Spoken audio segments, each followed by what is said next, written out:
सन 2019 Sachin police સ્ટેશનમાં નોંધાયેલ ₹85 લાખના ડુપ્લિકેટ નોટો બનાવવાના ગુનામાં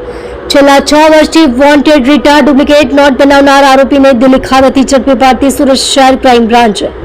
સુરત શહેર વિસ્તારમાં નવરાત્રી દરમિયાન કોઈ અનિચ્છનીય બનાવ ન બને તે હેતુથી સુરત શહેરમાં નોંધાયેલ ગુનાઓમાં રીટા વોન્ટેડ આરોપીઓને ઝડપી પાડવા સુરત શહેર ક્રાઇમ બ્રાન્ચની અલગ અલગ ટીમો ઉપરી અધિકારીશ્રીના માર્ગદર્શન હેઠળ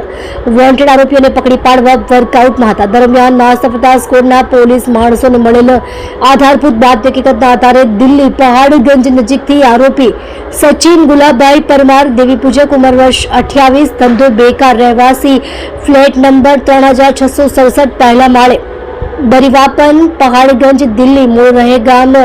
ગુંદી કોળિયા, તાલુકો ભાવનગરને પકડી પાડવામાં આવેલ છે. મજકૂર આરોપી નીચે મુજબના ગુનામાં વોન્ટેડ હોય તેની વિરુદ્ધ કાયદેસરની કાર્યવાહી કરી આરોપીનો કબજો સચિન પોલીસ સ્ટેશનમાં સોંપવા તજવીજ કરવામાં આવેલ છે. ઉપરોક્ત ગુનાના કામે હકીકત એવી રીતની છે કે તારીખ 6/7/2019ના રોજ સચિન પોલીસ સ્ટેશનના પોલીસ માણસોને મળેલ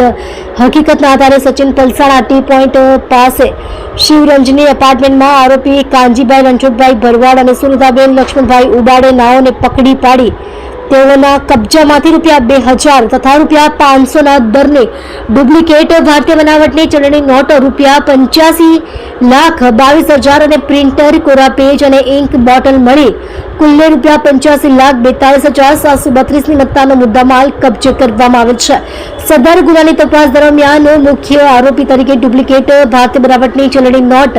સચિન ગુલાબભાઈ પરમારે બનાવેલ હોવાનું જણાઈ આવેલ હતું. તેથી ગુનાની તપાસ દરમિયાન સચિન પરમારને વોન્ટેડ બતાવવામાં આવેલ હતો. આરોપીને પકડી પાડવા ખાનગી બાતમીદાર મારફતે વર્કઆઉટ કરતા હાલ તે દિલ્હી પાડગંજ ખાતે છેલ્લા 20 દિવસથી રહેતો હોવાની માહિતી મળી આવેલ હતી. જે આધારે